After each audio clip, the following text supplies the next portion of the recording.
ಸಂಜೆ tea coffee ಜೊತೆಗೆ ಏನು ಸ್ನ್ಯಾಕ್ಸ್ ಮಾಡೋದು ಅಂತ ಯೋಚನೆ ಮಾಡ್ತಿದ್ದೀರಾ? ನಾನಿವತ್ತು ಗೋಳಿ ಬಜ್ಜಿಯನ್ನು ಮಾಡಿದ್ದೀನಿ.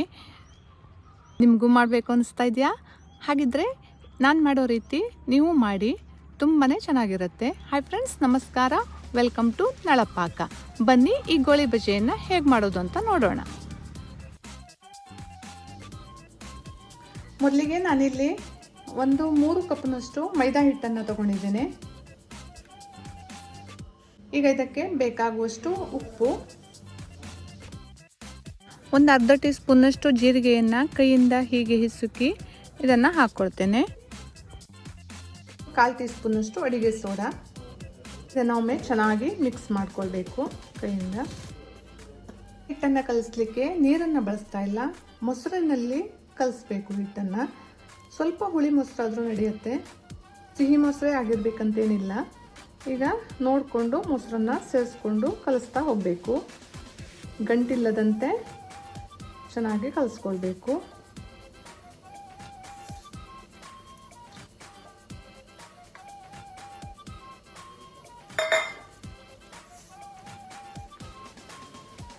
ಈಗ ಇದಕ್ಕೆ ಒಂದು ಸ್ವಲ್ಪ ನೀರನ್ನು ಸೇರಿಸ್ಕೊಳ್ತೇನೆ. ನೀರನ್ನು ಜಾಸ್ತಿ ಹಾಕ್ಕೊಳ್ಬೇಡಿ, ಮೊಸರನ್ನೇ ಜಾಸ್ತಿ ಹಾಕ್ಕೊಳ್ಬೇಕು.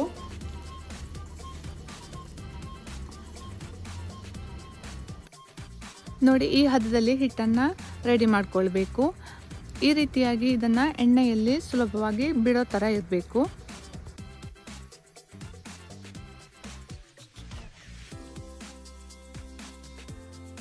ಒಂದು ಲಿಡ್ಡನ್ನು ಕ್ಲೋಸ್ ಮಾಡಿ ಇದನ್ನು ನೆನೆಲಿಕ್ಕೆ ಬಿಡ್ತೇನೆ. ಈಗ ಹಿಟ್ಟು ಕೂಡ ಚೆನ್ನಾಗಿ ನೆಂದಿದೆ. ಈಗ ಇದಕ್ಕೆ ಚಿಕ್ಕದಾಗಿ ಹೆಚ್ಚಿಟ್ಕೊಂಡಿರುವ ಹಸಿಮೆಣಸಿನಕಾಯಿ, ಹಾಗೆ ಶುಂಠಿ, ಹಾಗೆ ಕೊತ್ತಂಬರಿ ಸೊಪ್ಪು ಇವುಗಳನ್ನೆಲ್ಲ ಹಾಕ್ಕೊಂಡು ಮತ್ತೆ ಒಂದ್ಸಲ ಚೆನ್ನಾಗಿ ಮಿಕ್ಸ್ ಮಾಡ್ಕೊಳ್ಬೇಕು.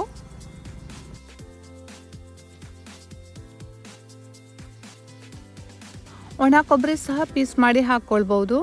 ಹಾಗೆ ಇದನ್ನು ಚೆನ್ನಾಗಿ ಕಲಿಸ್ಕೊಳ್ಬೇಕು.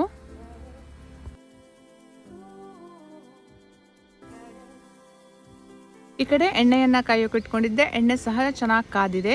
ಈಗ ಇದಕ್ಕೆ ಹಿಟ್ಟನ್ನು ರೌಂಡ್ ಶೇಪಲ್ಲಿ ಬಿಡ್ತಾ ಹೋಗಬೇಕು.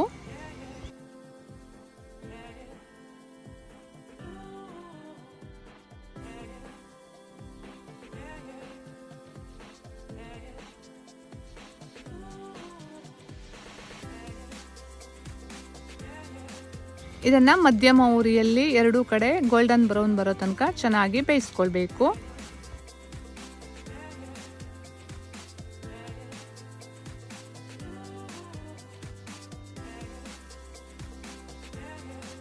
ನೋಡಿ, ಇದಾಗಿದೆ. ಈಗ ಇದನ್ನು ನಾನು ಈಗ ಎಣ್ಣೆಯಿಂದ ಎತ್ತಿಟ್ಕೊಳ್ತೇನೆ.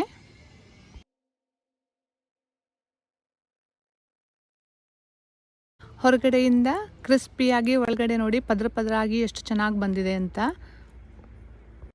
ಇದನ್ನು ನಾನು ಶೇಂಗಾ ಟೊಮೆಟೊ ಚಟ್ನಿಯೊಂದಿಗೆ ಸರ್ವ್ ಮಾಡ್ತಾ ಇದ್ದೇನೆ.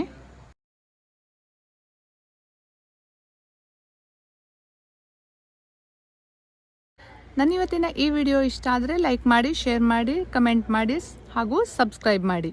Thank you.